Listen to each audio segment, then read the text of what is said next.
Uma semana aí de brigas e indiretas na extrema-direita. O Bolsonaro e o Valdemar Costa Neto começaram a colocar na televisão. Se você assiste a TV aberta, meus pêsames, você deve ter visto aí o Valdemar aparecendo essa semana em algumas poucas inserções do PL, mandando um recado direto assim pro Tarcísio, aquela indireta direta. Se você não assiste TV aberta, ótimo para você. E aí eu vou te falar aqui o que está acontecendo. O Bolsonaro e o Valdemar perceberam que o Tarcísio está com o plano aí de o bolsonarismo sem Bolsonaro. Para o Valdemar, tanto faz. Continuando o PL com o poder, com um número grande de deputados e com uma verba bilionária para ele roubar a cada 2 anos, para quem não entende essa parte que eu disse, é o seguinte: quanto mais deputados tem um partido, maior o fundo eleitoral desse partido quando tem eleição. Temos eleições no Brasil a cada 2 anos. Agora tem para prefeito e vereador, depois tem governador, presidente, senador e deputados. E aí é proporcional. Esse ano vai entrar mais de 1 bilhão para o PL. Daqui 2 anos, mais 1 bilhão. E aí quem que pega a mão, mete a mão em boa parte dessa grana? O dono do partido. Então, para ele, continuando uma bancada forte, não interessa se é com Bolsonaro, se é sem Bolsonaro, mas ele tem que domar o Bolsonaro, sem poder conversar diretamente com o Bolsonaro. Mas tem as conversas indiretas. E aí o que acontece? O Valdemar está acertando que o Tarcísio vai se filiar ao PL. O Valdemar chegou a dizer em abril que o Tarcísio ia para o PL, e aí isso causou uma revolta lá no Republicanos, que é o partido da Universal, um partido bem evangélico, e começou uma briga danada, e aí o próprio Valdemar disse: olha, eu ter falado que ele se filiaria ao PL, isso quase que melou tudo, isso atrasou as coisas, então eu não posso mais falar. Mas em julho ele vai se filiar ao PL. Eu não posso, mas eu falo de novo. Pois bem, ele quer o Tarcísio no PL porque o projeto que está sendo aí tramado pela direita neoliberal é o seguinte: Tarcísio e Campos Neto e mercado financeiro se reuniram aí com gente da cúpula da Rede Globo, com Luciano Huck, e foram 2 reuniões, uma num jantar em que tinham menos convidados e outra ali num jantar para 60 pessoas ali, com gente falando em público e tudo mais. Ok, 2 eventos fechados. Nesses eventos se formou ali diretamente o gabinete do ódio do Tarcísio e do Campos Neto. Jornalistas pagos aí por esses donos de veículos que recebem dinheiro público da taxa de juros, que está pagando aí 800 bilhões por ano por esses bilionários, e recebem dinheiro, esses veículos são todos patrocinados diretamente pelo governo do estado de São Paulo, e aí eles passam a tentar destruir a reputação de todo mundo que vai contra os planos dele. E aí começaram a tentar destruir a reputação do Lula novamente. Obviamente, o Lula é bem calejado quanto a isso. E aí eles, quanto mais atacam o Lula, né, às vezes dá certo, dá. Ficaram aí anos da Lava Jato atacando o Lula, deu certo, boa parte da população passou a odiar o Lula. Deu certo, entre aspas? Não muito, porque se o Lula fosse candidato em 2018, teria ganho a eleição. Então dá certo de certa parte, o Lula saiu ali de ser uma unanimidade praticamente em 2010 para ser alguém com 40%, 50% de rejeição em 2018 e 2022, mas o que acontece é que eles continuam tentando. E aí, o gabinete do ódio do Campos Neto passou a atacar a mim e a outros influenciadores que defendem o Lula. Por quê? Porque se o Lula, eles pensam, se o Lula mantém a popularidade, com a gente batendo no Lula forte, é porque tem rede social. Então vamos bater aqui nos influenciadores. É isso, com mentiras, com fake news. E aí o que acontece? Eu já falei aqui qual é o projeto, talvez por isso eu tenha sido mais atacado, porque eu fui o único que falei publicamente qual é o projeto aí. E olha, isso saiu por jornalistas da imprensa que me atacam, tá? Eles que falaram, tá? Então saiu no Globo e no Metrópolis. O plano é o quê?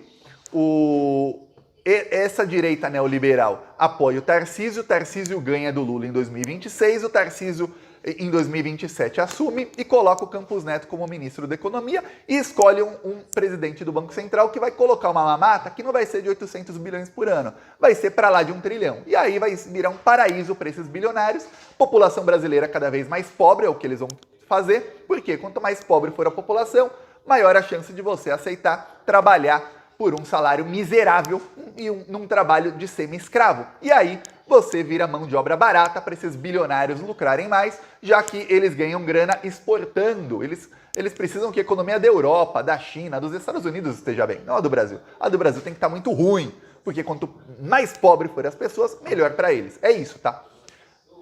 Isso envolve a prisão do Bolsonaro? Envolve, porque se o Bolsonaro estiver preso, ele vai de cabeça na campanha do Tarcísio, porque fica ali uma promessa de que o Tarcísio vai dar um indulto ao Bolsonaro. E o Tarcísio, uma vez no poder, não larga mais, e a gente sabe que esse pessoal, lá atrás, já apoiou o golpe de Estado. Não só o golpe na Dilma. Eles apoiaram não só o golpe de 64, como apoiar a manutenção dos militares no poder, porque estavam ganhando muita grana. A Folha de São Paulo até emprestava carros para os militares sequestrarem, torturarem, estuprarem, matarem pessoas inocentes. A Folha de São Paulo. O Estadão também emprestava veículos para os militares.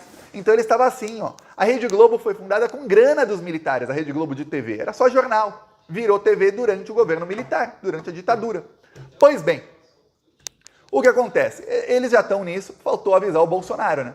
O Bolsonaro não gostou da parte de bolsonarismo sem Bolsonaro.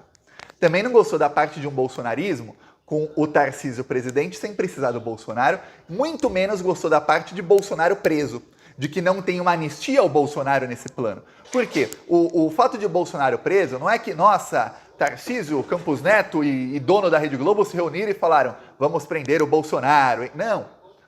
O caminho dele é o caminho da prisão. Cometeu um monte de crime, essas investigações estão aí, ele vai acabar preso. Esse é o caminho dele. Ele está preso, por acaso, não vai mal para o plano desse pessoal, porque o Bolsonaro entra da prisão mesmo, ele e os filhos dele, que alguns não estarão presos, o Flávio e o Eduardo provavelmente estarão soltos, eles entram de cabeça na campanha ali do Tarcísio e o bolsonarismo todo fecha com o Tarcísio para dar um indulto ao Bolsonaro. Isso até entra na promessa de campanha dele. Pode entrar ali numa promessa como um apito de cachorro, sem ele falar, ou talvez até falando publicamente, mas se ele falar, a gente sabe que a imprensa lembra do que eles fizeram em 2018. Eles amaciavam o que falava o Bolsonaro. A gente mostrava o vídeo do Bolsonaro dizendo que tinha que matar 30 mil brasileiros, que se ele fosse presidente, a primeira coisa que ele faria era fechar o Congresso e dar um golpe de Estado. E aí você viu o Luciano Huck falando, não, gente, isso é só da boca pra fora. Aí ele falava, vamos metralhar a petralhada! Lembra disso? E aí você via no Globo News os articulistas dizendo, não, gente, esse é o jeitão dele. Ele tem um jeitão assim sem papas na língua. Ele é muito natural. Ele é uma pessoa autêntica. Era isso. Olha só que coisa. Metralhar a petralhada era só uma pessoa autêntica. Só isso. Não é nada perigoso isso aí. Ele chegou e tentou engolir esses todos, né? Tentou engolir quem plantou o monstro. Aí eles vão fazer o mesmo com o Tarcísio. Quando o Tarcísio falar em indulto ao Bolsonaro, falar tudo aí que o bolsonarismo quer ouvir, vão falar que não, gente. O Tarcísio fala que os bolsonaristas querem ouvir. É só isso. Não é que ele vai fazer isso não, viu, gente? E o Tarcísio vai ser assim, tá? Prepare-se. Prepare-se. E ó, eu falo, acontece. Demora 1 ano, 2 anos. Acontece. Nesse caso aí do Tarcísio tá cada vez mais rápido. O Bolsonaro percebeu, e eu vou te mostrar aqui um trecho do comercial que foi a TV aí do Valdemar com o do Valdemar aí, o comercial do PL na televisão. Aí você vai ver que a coisa tá indireta, direta pro Tarcísio de Freitas, tá bom? Vamos lá.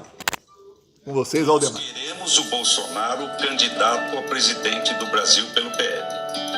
Agora, se ele não for, quem decide quem vai ser o candidato a presidente é o Bolsonaro. Quem decide quem vai ser o candidato a vice-presidente é o Bolsonaro. Devemos isso aí.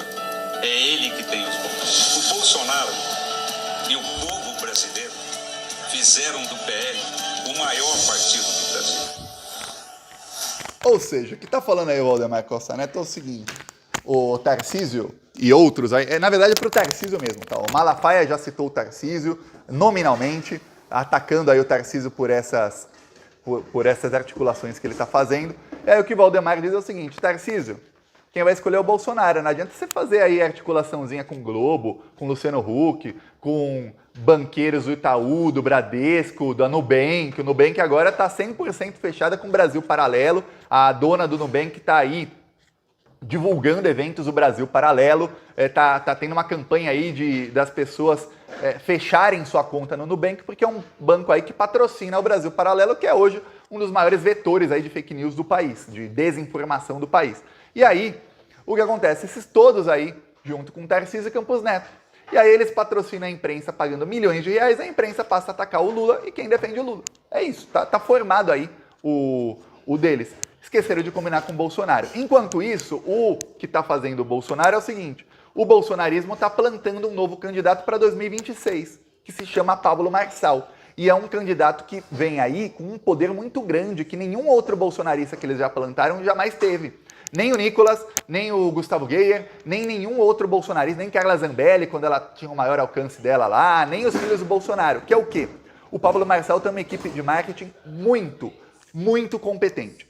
O Pablo Marçal sabe fazer marketing, ele sabe usar as redes sociais, mas ele tá, assim, anos-luz na frente da esquerda. A diferença do bolsonarismo para a esquerda em saber usar as redes sociais, e não é só saber usar não, entre querer aprender, viu? Falei aí com gente de esquerda que tem verba e tudo mais, não tem nenhum objetivo deles em mudar o que estão fazendo ali na organização da esquerda das redes sociais. Se a gente, que é militante, não começar a se organizar, se depender aí de quem tem a verba, deles organizarem tudo, fizer alguma coisa, a chance é zero. E talvez aí as matérias do Estadão e do Globo tenham sido exatamente para quebrar ali dentro do governo e dentro do PT qualquer tipo de tentativa de mobilização e de ali organização das redes. Por quê? Porque o Estadão faz uma matéria criminalizando o que não é crime e comparando com o gabinete do ódio que era dentro do Palácio do Planalto do Bolsonaro com o dinheiro público, é o que acontece na esquerda, tem aquela coisa que é covardia, que eles falam, então vamos parar aqui, ó, nossa, vamos parar de fazer o que a gente está fazendo, ó, porque vão criminalizar a gente, ó, nossa, e fica isso. Então, o que acontece? O Pablo Marçal, o bolsonarismo está muito à frente da esquerda nas redes sociais, só que o Pablo Marçal, ele está muito à frente do bolsonarismo. E eles estão aí juntos. Eu falei aqui, no dia que aconteceu, fui o primeiro a falar. Eu talvez o único que tenha percebido. Eu falei, olha, tem uma conta de Twitter que é organizada pelo Carlos Bolsonaro e essa conta está aí dizendo que o Pablo Marçal é um novo nome que vai mudar a história do Brasil. Isso é o seguinte, ele é o candidato oficial aí do bolsonarismo para as próximas. Ele é candidato a prefeito de São Paulo, talvez ele seja candidato sabendo que a chance de ganhar é pequena. Por quê? Porque ele vai aparecer muito. Eu peço aí a sua inscrição no canal. Seguimos aqui na luta.